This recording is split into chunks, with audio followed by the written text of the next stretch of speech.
recommendations or advice do you each have for podcast creators who are just starting to experiment with Dolby Atmos in their podcasts?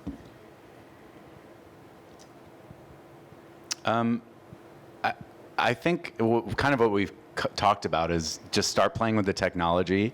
Just like anything, start listening to our shows in Atmos. No, just kidding. Start listening to shows in Atmos where you can see what other people have done and start thinking about, creatively how can it benefit whatever project you're working on. I mean, what is the reason?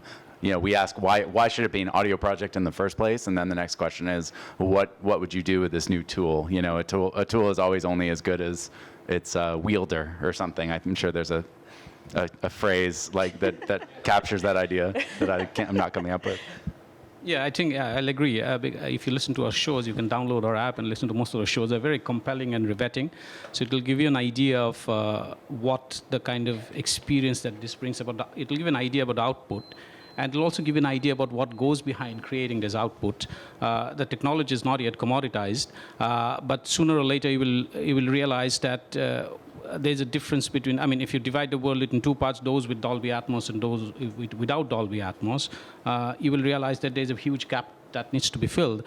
So I would always recommend that start with the idea, which has a lot of sound elements, and which otherwise, if you close your eyes and think that this can be visually captured, then how would you approach this if the visuals are not available?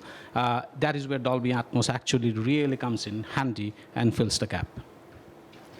Yeah, think through those affordances of technology is what I think a lot about, right? Like the world changed when people, there was the early days of the App Store where people basically made web apps and they didn't do much interesting. But as developers started to think about what the affordances were for an app that knows your location, you started to get apps like Uber and Lyft and things that changed the world. And yeah, so think about those affordances of what spatial means for your content.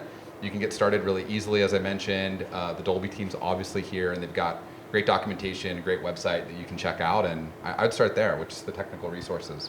Yeah, and just in general, I think companies like ours, we want to make it, or people may think, I shouldn't say we want to make it seem, people may think that we have these great resources, and fortunately in some ways we do, but the truth is that like making an individual show is still, it's not expensive. When the pandemic hit, we sent kits that were under $3,000 to our hosts to record themselves in their homes, and that's pretty much how we do things.